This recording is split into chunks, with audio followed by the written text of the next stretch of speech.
할렐루야. 우리 옆 사람과 인사합니다. 예수님의 이름으로 사랑하고 축복합니다.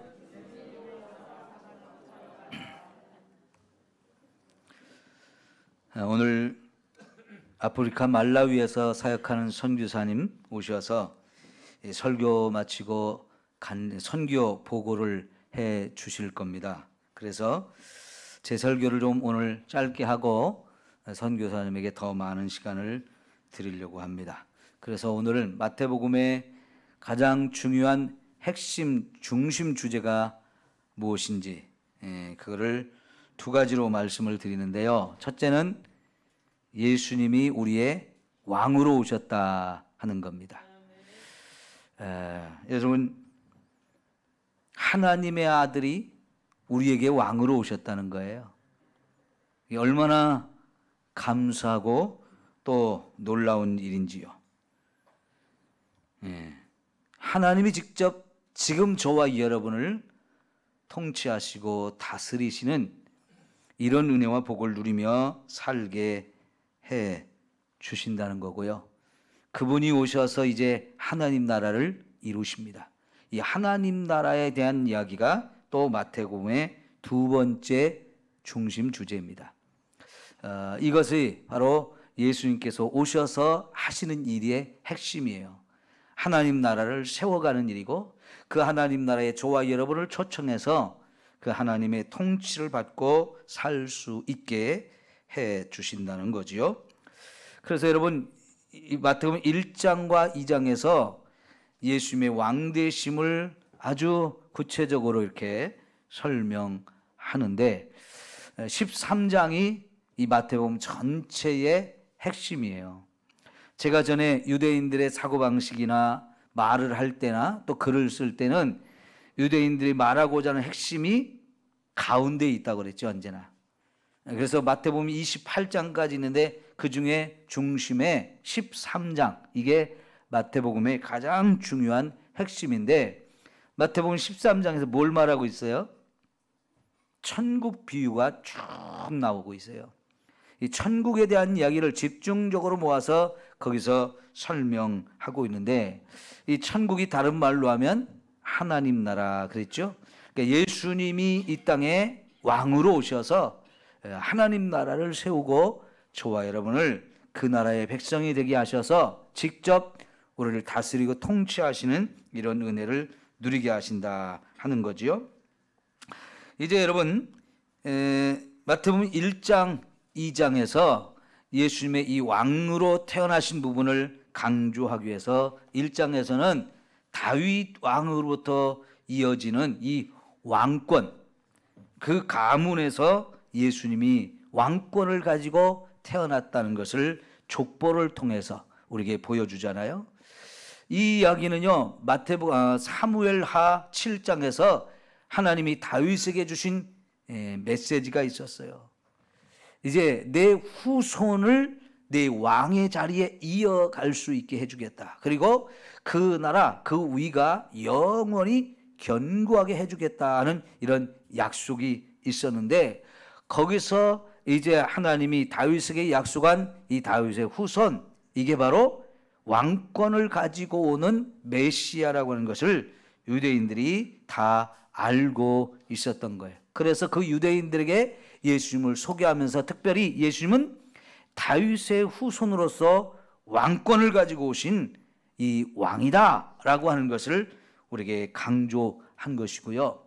이 장에서도 보면 이제 예수님이 태어나자 그 예수님이 태어난 소식을 제일 먼저 저 동쪽, 그 나라가 어디인지는 정확하게 모르지만 바벨론일 수도 있고 과거에 아수르일 수도 있고 페르시아일 수도 있는데 그 지역에서 박사들이 별을 보고 이제 여기까지 오게 했어요. 그런데 여러분, 그 왕이 태어난 소식을 이제 박사들이 오는데 사실은 예루살렘으로 바로 인도해야 되는데 예루살렘을 가기 전에 하나님은 이들을 베들레헴으로 바로 보내야 되는데 예루살렘으로 먼저 보내셨어요. 그것은 거기에 살고 있는 헤롯 왕과 거기 대제사장들, 서기관들, 그리고 예루살렘에 살고 있는 많은 유대인들에게 이 예수님의 탄생 소식을 알려주기 위한 것인데 그러면서도 예수님을 왕으로 소개하잖아요. 이 소식을 들은 헤로드 왕은요, 나 말고 또 다른 왕이 태어났단 말이야 하면서 이 예수님을 잔인하게 죽이기 위해서 예수님이 누구인지를 정확하게 모르니까 그 베들레헴 지역의 어린아이들, 2살 이하의 어린아이들 전체를 죽이는 잔인하고 끔찍한 이 살인 사건을 벌이게 되잖아요. 이건 왕 되심을 막으려고 하는 것이. 그러나 반대로 동방에서 온 박사들은 자기들이 본 것은 마국간에 있는 어린 아기였을 거예요. 그렇게 초라하고 볼품없는 예수님인데도 불구하고 이분이 바로 장차 왕이 되실 분이다, 온 세상을 다스리는 왕이 될 뿐이다 라고는 이런 믿음을 가지고 기꺼이 경배하고 자기들이 가져온 보물을 다 드리는 모습을 우리가 보게 되거든요. 여러분, 그래서 이제 이 마태복음 2장에서는 여전히 예수님의 왕되심을 우리에게 소개하고 있는 거예요.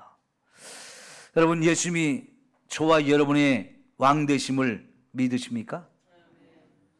이게 엄청난 은혜예요. 내가 예수님을 믿을 수 있다는 거 너무나 귀하고 아름다운데, 내가 믿는 그 예수님이 온 세상의 왕이시고 그분이 하나님 나라를 만들어서 저와 여러분을 그 하나님 나라의 백성이 되게 하신다는 거예요. 그러니까 이 예수님을 믿으면 내가 내 주인이 예수님이고 예수님이 내 인생 전체 왕이 돼서 직접 그분이 나를 다스려 주시는 이렇게 놀라운 은혜를 우리가 힘입는다 하는 거지요. 여러분, 우리나라를 한번 생각해 보세요. 지금 여기 계신 분들 중에도 일제시대에 태어나신 분들 많이 있죠? 그때 우리는 얼마나 나라가 힘이 없었습니까? 얼마나 가난했습니까? 일본이 망하고 우리가 독립을 얻었지만 또다시 6.25라는 이 전쟁이 일어나므로 모든 것이 다 파괴가 되고 이제 완전히 잿더미가 되었던 나라입니다. 근데 지금은 어떻게 변했어요? 너무너무 좋은 나라로 발전했죠.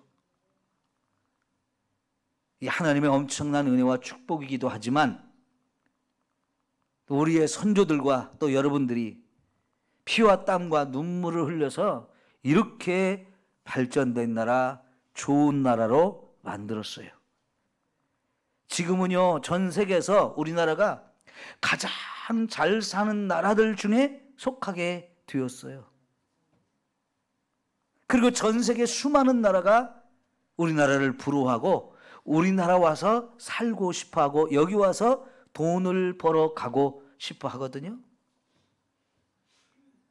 이렇게 가난하고 힘없던 나라가, 모든 것이 다 파괴되었던 나라가 이렇게 좋은 나라가 되었다는 거 얼마나 놀라운 일이에요.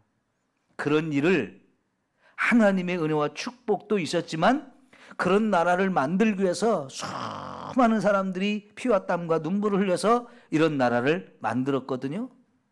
그럼 여러분, 세계 보기 드문 이런 기적을 우리가 이루긴 했지만 어쨌든 이루어졌어요. 사람도 이렇게 좋은 나라를 세울 수 있는데 하나님이 세우는 나라는 얼마나 좋을까요? 예? 비교를 해보세요.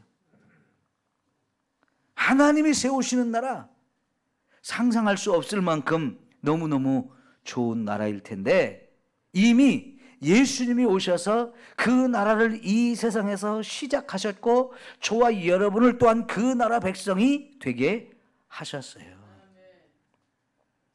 여러분이 헤로드 왕을 한번 생각해 보세요. 얼마나 잔인하고 끔찍한 살인마입니까? 이런 사람이 그 나라의 왕이 되어서 다스려요. 헤롯만 그러겠습니까? 우리요, 미얀마에서 지금 얼마나 끔찍한 상황 속에 있습니까? 정권을 잡고자 하는 이 군부들이 쿠데타를 일으켜서 이걸 반대하는 국민들을 죽이고 가두고 고문하는 이런 일들이 지금 심각하게 벌어지고 있죠. 이제 겨우 휴전이 됐지만 저 이스라엘과 팔레스타인 간에 또 끔찍한 전쟁들이 잠시 있었어요. 수백 명이 죽음을 당했습니다. 이게 세상에서 이루어지는 일들입니다.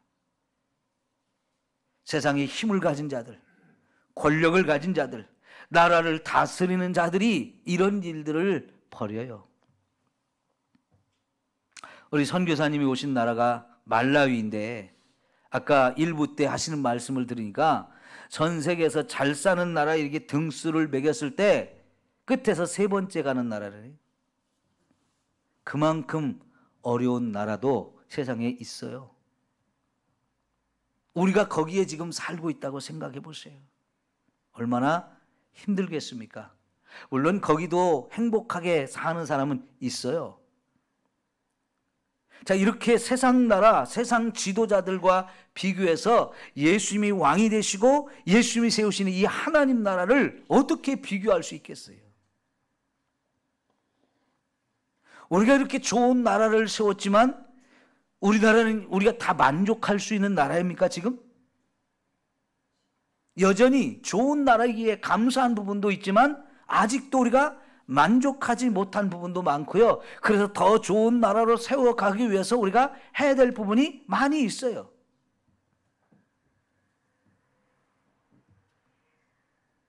그러나 전능하신 하나님이신 예수님이 이 땅에 사람의 몸을 입고 오시면서 왕권을 가지고 오셔서 이 땅에서 하나님 나라를 세우기 시작하셨고 그 일이 지금도 진행되고 있는 거예요. 그리고 이미 저와 여러분은 그 하나님 나라의 백성으로 하나님이 불러주셔서 우리가 그 하나님의 축복과 은혜를 누리며 살고 있다는 거지요. 여러분, 우리는 하나님 나라를 바라보며 기대할 수밖에 없는 거지요.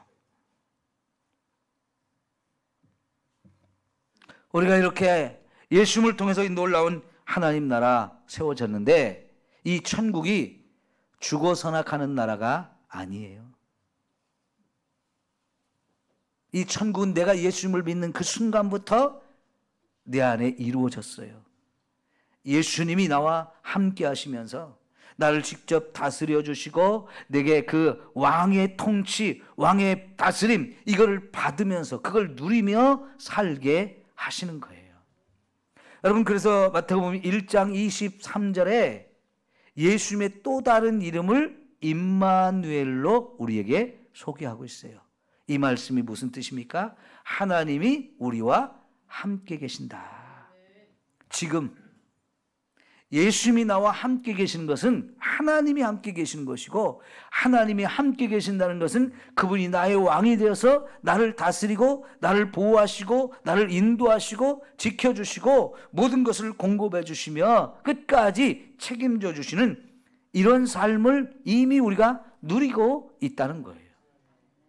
이 임마누엘의 약속이 마태복음 28장 마지막 절에서 또다시 하고 있어요. 마태복음 28장 20절에 볼지어다 내가 세상 끝날까지 너희와 항상 함께 있을 것이다. 이 임마누엘의 약속을 또다시 하고 있는데요, 그 앞에 무슨 말씀을 하셨습니까? 땅끝까지 가서 이 복음을 전해라.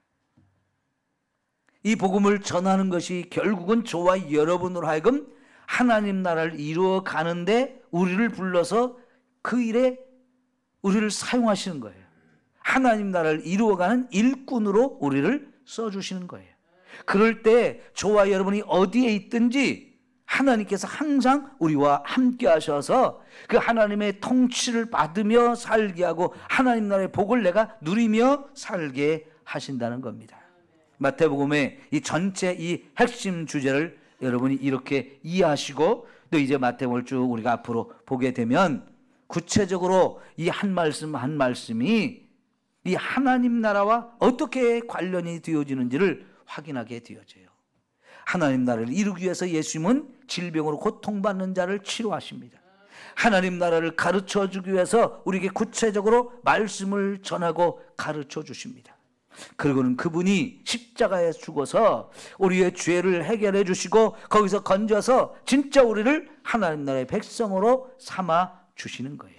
이런 이야기들이 이제 마태복음 전체 이야기가 되는데, 이 중심 주제, 예수님이 왕이 되시고 예수님이 하나님 나라를 만드시는 이 사역을 우리가 이제 알면서 마태복음을 우리가 배워갈 때에 진짜 예수님이 여러분 모두의 왕이 되시고 그걸 매일매일 생활 속에서 구체적으로 왕이 다스리는 그 복과 은혜를 누리며 살 수 있기를 축원합니다. 기도합니다. 하나님 아버지, 오늘 이렇게 우리가 마태복음의 가장 중요한 중심 주제가 무엇인지를 함께 살펴봅니다. 하나님께서 예수님을 이 땅에 왕으로 보내주셨고 왕 대신 예수님이 이 땅에서 계속해서 하나님 나라를 세워가는 중에 우리를 그 하나님 나라의 백성으로 불러주셨으니 감사합니다. 이제 우리 성도들 예수님이 나의 왕이심을 늘 믿고 그것이 실제로 내 삶 속에서 경험되어져서 하나님이 나의 왕이 되어 다스려 주시니 이렇게 귀하고 아름답구나 감격하고 또 하나님께 영광 돌리는 삶이 되게 하여 주옵소서. 예수님의 이름으로 기도하옵나이다. 아멘. 이제 우리